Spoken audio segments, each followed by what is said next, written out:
অভয়নগরের নবরাতে ৮৮ যশোর ৪-এ সংসদ সদস্য মনোনয়ন প্রত্যাশী জাতীয়তাবাদী কৃষক দলের কেন্দ্রীয় সিনিয়র যুগ্ম সম্পাদক ও কেন্দ্রীয় নির্বাহী কমিটির সদস্য ইঞ্জিনিয়ার টি.এস. আইয়ুব এর পক্ষ থেকে ঈদ আনন্দ র্যালি অনুষ্ঠিত হয়েছে।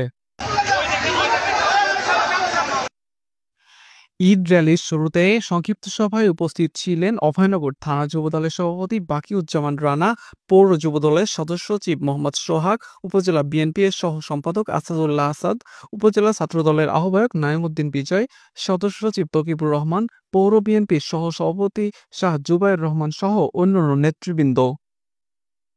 আপনার বাড়ি গেলে চাষি বলে যে তোমার চাষা তো ভোর হলি গেড়ে যায় আর রাত্রি ফেরে।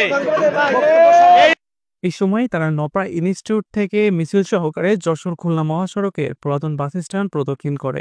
মিছিলটি অভয়নগরের নির্বাচনী আমেজ এনে দেবে বলেই ধারণা পোষণ করে উপস্থিত নেতাকর্মীরা।